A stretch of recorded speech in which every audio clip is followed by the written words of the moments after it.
कहावत है कि डॉक्टर आपकी चोट पर दवा लगाता है मगर ठीक करने वाला ऊपर रहता है।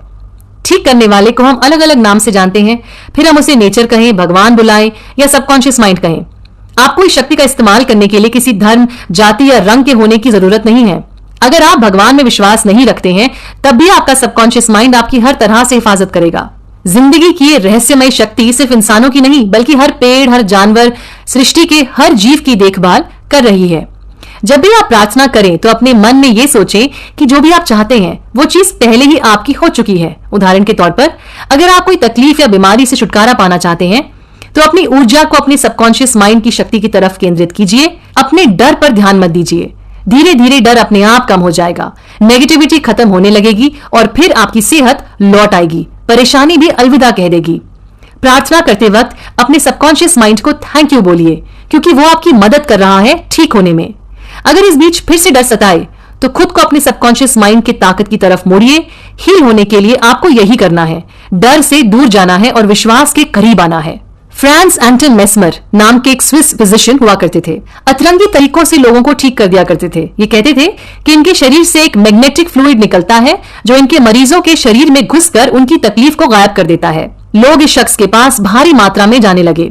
सरकार को शक हुआ और मामले की तह तक पहुंचने पर पता चला कि ये जनाब लोगों को ठीक तो कर रहे थे मगर लोग इनकी वजह से नहीं, अपनी कल्पना की वजह से ठीक हो रहे थे। सबकॉन्शियस माइंड को दिया हुआ इनका सजेशन और मरीज का अपना विश्वास, यही थी ठीक होने की दवाई। जब हम गहरी नींद वाली अवस्था में चले जाते हैं तब कॉन्शियस माइंड के बंद दरवाजे खुल जाते हैं। ऐसी स्थिति में कॉन्शियस माइंड क्यों, कब, कैसे, कहां सोच नहीं पाता और इस वक्त अगर कोई आपके सबकॉन्शियस माइंड से कुछ कहे तो वो बात आपके अंदर तक चली जाती है। आप उसे सच मान लेते हैं और फिर जीवन में आगे चलकर वही होता भी है। अगर आप लॉस एंजलिस में हैं और आपकी माँ जो न्यूयॉर्क में है वो बीमार पड़ जाएं तो आप उनकी मदद कैसे कर सकते हैं? जब आप सेहत, खुशी, तंदुरुस्त शरीर के बारे में सोचेंगे और उनके लिए प्रार्थना करेंगे तो वो भी वही सोचेंगी जो आप सोच रहे हैं। क्योंकि देखा जाए तो हम सबका सबकॉन्शियस माइंड जुड़ा हुआ है ऊपर वाले के साथ। इसीलिए आपकी माता जी किसी भी शहर या देश में रहें, आप उनके सबकॉन्शियस माइंड तक संदेश पहुंचा सकते हैं। एक शख्स को जब ट्यूबरकुलोसिस हुआ तो उन्होंने हर रात सोने से पहले ये कहना शुरू किया, मेरे शरीर का एक एक अंग, एक एक सेल और मेरे फेफड़े बिल्कुल दुरुस्त और तंदुरुस्त हैं। मेरा शरीर सेहतमंद है और ऊपर वाले की मर्जी से है।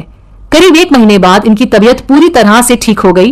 जब इनसे पूछा गया कि ये सोने से पहले ही अपने सबकॉन्शियस माइंड से बातचीत क्यों करते थे तो इन्होंने कहा कि जब आप सो रहे होते हैं तब भी आपका सबकॉन्शियस माइंड काम कर रहा होता है। इसीलिए आप उसे कोई अच्छा काम दीजिए जिसे वो रात भर कर सके।